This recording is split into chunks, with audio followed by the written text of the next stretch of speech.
بسم اللہ الرحمن الرحیم۔ ایک عورت کے لیے سب سے قیمتی سرمایہ اس کی عزت ہوتی ہے۔ وہ ہر چیز پر سمجھوتا کر سکتی ہے لیکن اپنی عزت پر نہیں۔ عزت کے بغیر کوئی عورت جینے کا سوچ بھی نہیں سکتی، لیکن کچھ مجبوریاں ایسی ہوتی ہیں کہ یہ ایک عورت کو عزت کے بغیر بھی جینے پر مجبور کر دیتی ہیں۔ ایسے ہی کچھ مجبوریاں میرے قدموں کی بھی زنجیریں بن گئی تھیں، جنہیں توڑنا میرے بس میں نہیں تھا اور مجھے ان مجبوریوں سے سمجھوتا کر کے جینا ہی تھا۔ میرے ساتھ بھی کچھ ماہ قبل زیادتی ہوئی تھی، جس کی وجہ سے میں حاملہ ہو گئی۔ میرا نام صبا ہے اور اس وقت میری عمر 17 سال ہے۔ میں ایک گورنمنٹ کالج میں پڑھتی ہوں۔ میرا صرف ایک چھوٹا بھائی ہے جو ابھی 12 سال کا ہے اور ایک گورنمنٹ اسکول میں 7ویں کلاس میں پڑھتا ہے۔ میں ایک غریب گھرانے سے تعلق رکھتی ہوں۔ میرے باپ کا ذریعہ آمدن کچھ خاص نہیں ہے۔ وہ ایک سبزی منڈی میں سبزی بیچتا ہے، جس سے ہمارا گزر بسر اچھا ہو جاتا ہے۔ میری ماں کا انتقال 1 سال پہلے ہو گیا تھا، جب میں 17 سال کی تھی۔ میری کوئی خاص سہیلی نہیں ہے، کیونکہ میرا ماننا ہے جتنی زیادہ سہیلیاں ہوں گی اتنا ہی زیادہ پیسوں کا خرچ اور ضیاع ہوگا، اور پیسوں کی فضول خرچی میں سہ نہیں سکتی۔ اس لیے میں سہیلیاں بنانے سے گریز کرتی ہوں۔ میں گھر سے کالج پیدل جاتی ہوں اور واپس بھی پیدل آ جاتی ہوں۔ گھر سے کالج کا فاصلہ کچھ زیادہ نہیں ہے، بس 15 منٹ کا راستہ ہے۔ جہاں سے میں گزرتی ہوں وہ راستہ زیادہ تر سنسان ہی رہتا ہے۔ اکا دکا ہی گاڑیاں گزرتی ہیں، ورنہ ویرانہ چھایا رہتا ہے۔ اس دن بھی میں معمول کے مطابق صبح کے وقت خاموشی سے کالج جا رہی تھی، جب اچانک ایک چھوٹی سی وین میرے قریب آ کر رکی۔ میں بدحواس سی ہو کر وین کو دیکھنے لگی، جو میرے راستے کے آگے کھڑی ہو کر میرا راستہ روک چکی تھی کہ میں آگے نہیں جا سکتی۔ اس وین سے 2 آدمی نکل کر کیری کی طرف بڑھے۔ وہ کافی ہٹے گٹے اور غنڈے ٹائپ آدمی تھے، جن کو دیکھ کر میرا جسم خوف سے کپ کپانے لگا تھا کہ مجھ میں ہلنے کی سکت بھی نہ بچی تھی۔ اگر ہلنے کی سکت ہوتی تو میں بھاگنے میں لمحہ بھی نہ لگاتی۔ وہ آدمی میرے قریب آ کر مجھے بازو سے دبوچ کر اب وین کی طرف لے جانے لگے تھے۔ کچھ غلط ہونے کے خوف سے میں زور زور سے چیخنے لگی، لیکن وہاں کوئی بھی نہیں تھا جو میری مدد کرتا۔ میں تیزی سے بازو چھڑوانے کی کوشش کرتی ٹانگیں چلا کر مزاحمت کرنے لگی، لیکن ان 2 ہیکل آدمیوں کے سامنے میں کچھ بھی نہیں تھی۔ ان میں سے ایک نے غصے سے میرے منہ پر تھپڑ دے مارا، جس سے مجھے اپنا دماغ سن ہوتا محسوس ہوا۔ اس کا ہاتھ اتنا بھاری تھا کہ تھپڑ کی وجہ سے میرا ہونٹ پھٹ گیا اور خون رسنے لگا۔ میرا سر چکرانے لگا اور میں ایک طرف کو ڈھلک گئی۔ انہوں نے مجھے اٹھا کر وین کی پچھلی سیٹ پر ڈالا اور پھر گاڑی سٹارٹ کر کے آگے بڑھا دی۔ میری آنکھ کھلی تو سر میں شدید درد کا احساس ہوا۔ ایسا لگ رہا تھا جیسے دماغ میں پھوڑے بن گئے ہوں اور کوئی ہتھوڑے لے کر ان پھوڑوں کو کھرچ رہا ہو۔ میں اپنا سر دباتی اٹھ کر بیٹھی تو یہ منظر ایک خوبصورت سے کمرے کا تھا۔ میں بیڈ پر موجود تھی۔ ابھی میں درد سے پھٹتے سر کو دباتے کمرے کا جائزہ لے رہی تھی جب کمرے کا دروازہ کھلا اور ایک 22-23 سال کا لڑکا اندر داخل ہوا۔ خوبصورت اور قیمتی کپڑوں میں ملبوس اس لڑکے کا چہرہ ماسک کے پیچھے چھپا ہوا تھا۔ وہ مجھے غصے بھری نظروں سے دیکھ رہا تھا۔ اسے دیکھ کر میں خوف سے بیڈ سے اٹھ کھڑی ہوئی اور اس کے آگے ہاتھ جوڑ کر روتی ہوئی کہنے لگی کہ مجھے چھوڑ دو، مجھے جانے دو۔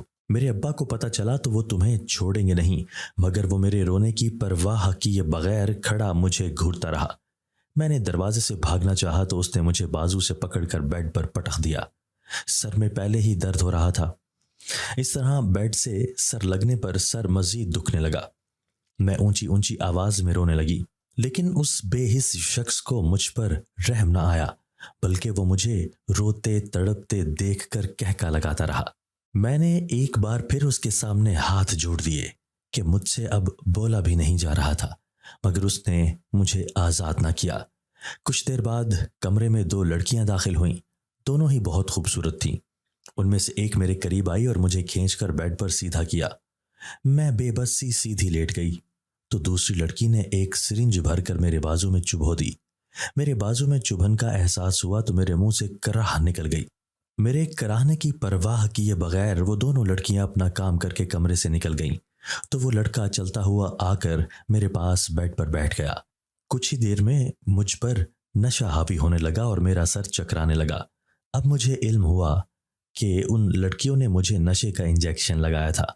نشے کی باعث ہر منظر میری نظروں میں دھندلا ہوتا گیا اور میں بے حس و حرکت بیڈ پر ڈھہ گئی۔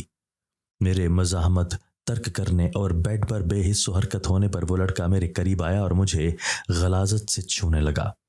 میں اس کے مذموم عزائم کو محسوس کر چکی تھی، مگر اس قدر بے بس تھی کہ نہ تو اسے روک سکتی تھی، نہ ہی کسی قسم کی مزاحمت کر سکتی تھی۔ آہستہ آہستہ نشہ میرے پورے وجود پر غالب آتا گیا اور میں اپنے ہوش و حواس سے بیگانہ ہو گئی۔ مجھے دوبارہ ہوش آیا تو دن کا 1 بج چکا تھا، جو کالج سے میری چھٹی کا وقت تھا۔ سوجی ہوئی آنکھیں اور درد سے نڈھال سر کو اٹھاتے میں نے ادھر ادھر دیکھا تو میں سڑک کے کنارے گری ہوئی تھی۔ یہاں اب بھی ویرانہ چھایا ہوا تھا، کوئی بھی دور دور تک نظر نہ آ رہا تھا۔ میرے جسم میں تکلیف اور ٹیسیں اٹھ رہی تھی۔ میں جانتی تھی کہ میرے ساتھ زیادتی ہوئی ہے اور میں اپنی عزت کھو چکی ہوں۔ دل ہی دل میں اس شخص کو بد دعاؤں سے نوازتے میں آہستہ آہستہ قدم اٹھاتی گھر کی جانب روانہ ہوئی۔ جس نے مجھ سے میری عزت چھین لی ہے، میں نہیں جانتی تھی کہ وہ کون تھا اور اس نے میرے ساتھ ایسا کیوں کیا تھا۔ میری تو کسی کے ساتھ کوئی دشمنی بھی نہیں تھی، یا شاید وہ کوئی آوارہ لڑکا ہوگا جس نے ایک اکیلی لڑکی کو دیکھ کر اپنی ہوس کا نشانہ بنانے کا سوچا تھا اور کامیاب بھی ہو گیا تھا۔ آہستہ آہستہ چلتی میں خوف زدہ سی 1:30 بجے گھر پہنچی تھی۔ گھر پر صرف میرا بھائی تھا جو اسکول سے آ گیا تھا، اور باپ تو سبزی کی دکان پر تھا۔ گھر آ کر فریش ہو کر میں نے اس واقعے کو اپنے اندر ہی دبا لیا کہ اگر باپ کو بتاتی تو وہ زندہ زمین میں گاڑنے سے بھی گریز نہ کرتا۔ یہ جان کر بھی اس میں میرا کوئی قصور نہیں تھا، وہ مجھے ہی قصوروار سمجھتا۔ رات تک مجھے بخار ہو گیا تھا، مگر میں نے اپنے باپ یا بھائی کو نہیں بتایا اور ساری رات سسکتی روتی رہی۔ ماں بھی زندہ نہیں تھی جسے اپنے غم میں شریک کر کے اس کے کندھے سے سر ٹکا کر رو لیتی یا اپنا غم ہی ہلکا کر لیتی۔ اب تو اپنے ہی تکیے کو رونے کا کندھا بنایا ہوا تھا۔ دن گزرتے رہے اور میں اس واقعے کو بھلا کر اپنی زندگی گزارتی رہی۔ میں نے اپنے باپ کو اس واقعے کا شک بھی نہیں ہونے دیا تھا، اور اب جب بھی کالج جاتی تو ابا کو یا بھائی کو ساتھ لے کر جاتی۔ اس کے بعد وہ لڑکا کبھی مجھے نہیں دکھا، نہ ہی اس نے میرے ساتھ پھر سے وہ حرکت کرنے کی کوشش کی۔ میرے FA کے پیپرز ہو گئے تو میں فارغ ہو کر گھر پر بیٹھ گئی۔ رزلٹ آنے تک میں آگے پڑھنے کا نہیں سوچنے والی تھی۔ اس واقعے کو 3 ماہ گزر گئے تھے اور میری طبیعت آج کل کچھ خراب سی رہنے لگی تھی۔ ہر وقت غنود کی چھائی رہتی یا بوجھل پن سا طبیعت پر طاری رہتا۔ کبھی کبھار اتنی الٹیاں ہوتی کہ پیٹ میں گرہیں سی پڑ جاتی۔ میں نے بدہضمی کہہ کر ٹال دیا اور ڈاکٹر کے پاس نہ گئی، مگر ہر گزرتے دن کے ساتھ میری طبیعت مزید خراب ہوتی جا رہی تھی، اور ایک دن ابا کو کھانا دیتے وقت میں چکرا کر گرتی بے ہوش ہو گئی۔ میرے ابا جلدی سے مجھے ہسپتال لے گیا تاکہ چیک اپ کروا کر دوائی لا سکے۔ ڈاکٹر نے ابا کو بلایا اور کہا کہ اپنی بیٹی کا زیادہ سے زیادہ خیال رکھیں، یہ امید سے ہے۔ میرا ابا یہ بات سن کر غصے میں میری طرف دیکھنے لگا، جس پر میں سہم کر نظریں جھکا گئی کہ اب تو ابا پکا مجھے مار ڈالے گا۔ وہ یقیناً مجھے ہی غلط سمجھ رہا ہوگا، میں جانتی تھی۔ ابا نے ڈاکٹرز کے سامنے تو مجھے کچھ نہ کہا، مگر گھر آتے ہی مجھے مارنے پیٹنے لگا، مار مار کر مجھے ادموا کر دیا، لیکن تھکا نہیں۔ مجھے صفائی دینے کا موقع بھی نہیں دے رہا تھا کہ میں بتاتی کہ اس میں میرا کوئی قصور نہیں۔ میرا بھائی سہم کر ایک طرف کھڑا تھا۔ ابا نے کہا کل ہی اس بچے کو ختم کروا کے تجھے رخصت کر دوں گا۔ ابا کی بات سن کر میں دہل گئی تھی کہ اس سب میں اس بچے کا کیا قصور۔ اگلے دن میرے لاکھ رونے منتیں کرنے کے باوجود میرے ابا مجھے ڈاکٹر کے پاس لے گیا، مگر ڈاکٹر نے ابا کی ڈیمانڈ سننے سے انکار کر دیا کہ ایک تو یہ گناہ ہے، دوسرا اتنی کم عمری میں حمل ضائع کروانے سے لڑکی کی جان کو خطرہ ہے، یہ مر بھی سکتی ہے۔ ابا مجھے چپ چاپ واپس لے آیا اور میرے لیے رشتہ ڈھونڈنے لگا۔ میں نے ابا کو ساری بات بتا دی تھی کہ کیسے وہ لڑکا مجھے اغوا کر کے لے گیا تھا، اس میں میرا کوئی قصور نہیں، مگر ابا کا غصہ ٹھنڈا نہ ہوا۔ ابا نے محلے کی ہی ایک بوڑھے مولوی سے میرا رشتہ پکا کر دیا، جو خوشی خوشی مجھ سے نکاح کرنے کو راضی بھی ہو گیا کہ اس عمر میں بھی اس سے اتنی کم عمر لڑکی مل رہی تھی، اسے تو راضی ہونا ہی تھا۔ میں نے ابا کے بہت ترلے منتیں کی کہ میرے ساتھ یہ ظلم نہ کرے، مجھے کسی بوڑھے سے شادی نہیں کرنی، مگر وہ نہیں مانا اور میرا اس بوڑھے مولوی سے نکاح کروا کر مجھے اس کے ساتھ رخصت کر دیا۔ میں اس وقت کو کوس رہی تھی جب اس لڑکے کی نظر مجھ پر پڑی تھی اور اس نے میری زندگی برباد کر دی تھی۔ نکاح سادگی سے ہوا تھا، نہ ہماری طرف سے مہمان تھے نہ ہی اس بوڑھے مولوی کی طرف سے جو میرے شوہر کے عہدے پر فائز ہونے جا رہا تھا۔ صرف دونوں اطراف کے گواہان اور نکاح کے لیے ایک مولوی شامل تھا جنہوں نے نکاح کی گواہی دی تھی۔ میرا بھائی چھوٹا اور نا سمجھ تھا، جسے ابھی خود کچھ سمجھ نہیں تھی، وہ میری ڈھال کیسے بنتا۔ نکاح کے وقت میں نے اپنی ماں کو شدت سے یاد کیا، اگر وہ ہوتی تو کسی نہ کسی طرح مجھے اس ظلم سے بچا لیتی اور میرا نکاح کبھی بھی ایک بوڑھے سے نہ ہونے دیتی۔ بوڑھے مولوی کا گھر چھوٹا سا تھا، بیوی مر چکی تھی اور بچے شادیوں کے بعد الگ الگ رہتے تھے، تو گھر میں وہ اکیلا ہی رہتا تھا۔ نکاح میں اس کی اولاد میں سے کوئی بھی شریک نہیں ہوا تھا، جس کا مطلب تھا اس کی اولاد میں سے کسی کو بھی اس کے نکاح کے بارے میں علم نہیں۔ مجھے کمرے میں بٹھا کر وہ نہ جانے کہاں چلا گیا تھا۔ میں سادہ سے جوڑے میں ملبوس تھی اور اسی جوڑے میں میرا نکاح ہوا تھا۔ میری آنکھیں رو رو کر سوج گئی تھی۔ ابھی میں اور روتی کہ وہ بوڑھا مولوی کمرے میں داخل ہوا اور میرے قریب بیٹھ گیا۔ وہ تو میرے باپ سے بھی بڑی عمر کا لگ رہا تھا اور میرے ابا نے اسی سے میرا نکاح کروا دیا۔ مجھے ایک بار پھر سے اپنی قسمت پر رونا آیا۔ وہ میری تعریف کرتا ہوا کہنے لگا کہ تم بہت خوبصورت ہو، مجھے یقین نہیں آ رہا کہ تم میری بیوی بن چکی ہو۔ میں نے روتے ہوئے کہا کہ یقین تو مجھے بھی نہیں آ رہا کہ میرا آپ سے نکاح ہو گیا ہے۔ اسے وہ اپنی تعریف سمجھا تھا، تبھی میرا ہاتھ پکڑ لیا۔ اس نے میرا ہاتھ پکڑا تو میں جھٹکے سے اپنا ہاتھ اس سے چھڑواتی بیڈ سے نیچے اتر کر کھڑی ہو گئی۔ اس نے مجھے گھورا اور غصے سے کہا کہ کیا ہوا؟ میں نے کہا کہ میں آپ کو پہلے کچھ بتانا چاہتی ہوں۔ میری بات سن کر اس نے سنجیدگی سے سر ہلا دیا اور کہا کہ بتاؤ کیا بتانا چاہتی ہو۔ اس کی بات سن کر میں نے اپنے کانپتے دل اور خوف زدہ لہجے میں اسے اپنے ساتھ ہونے والے واقعے کے بارے میں شروع سے لے کر آخر تک بتا دیا اور ساتھ ہی یہ بھی بتا دیا کہ میں حاملہ ہوں۔ میری بات سن کر وہ غصے سے بھڑک اٹھا تھا کہ میرے باپ نے اس سے شادی سے پہلے یہ سب کیوں نہیں بتایا، اور ایک گند کو اس کے سر پر منڈ دیا۔ اس بوڑھے مولوی کی نظروں میں اپنے لیے نفرت اور حقارت دیکھ کر میں دنگ رہ گئی تھی۔ جس زبان پر میری تعریفیں تھیں، اب وہی زبان میرے خلاف زہر اگل رہی تھی۔ جن آنکھوں میں میرے لیے ستائش تھی، انہی آنکھوں میں اب میرے لیے نفرت تھی۔ وہ خود بھی تو اتنا بوڑھا تھا، رنڈوا تھا اور جوان اولاد کا باپ تھا، مگر میں نے تو اس میں کسی قسم کا نقص نہیں نکالا تھا، نہ ہی اس کو حقارت سے یا نفرت سے مخاطب کیا تھا۔ اس نے مجھے اور میرے باپ کو گالیوں اور کوسنوں سے نوازنے کے بعد مجھے 3 بار طلاق دی، جس پر میرا سانس رک گیا۔ اگر ابا کو یہ سب پتہ چلتا تو پچھلی بار تو اس نے مجھے چھوڑ دیا تھا، لیکن اس بار یقیناً مار ڈالتا۔ میں گھبرا کر اسے روکنے لگی، لیکن تیر کمان سے نکل چکا تھا جسے واپس نہیں موڑا جا سکتا تھا۔ مجھے طلاق دے کر وہ ہانپنے لگا کہ بول بول کر ویسے بھی وہ تھک چکا تھا۔ طلاق دے کر اس نے مجھے بازو سے پکڑا اور گھسیٹتا ہوا باہر لے آیا۔ میں روتی بلکتی رہی، لیکن وہ مجھے موٹر سائیکل پر بٹھا کر آگے بڑھنے لگا۔ 1 گھنٹے کے مسلسل سفر سے وہ مجھے ایک عمارت کے سامنے لے آیا۔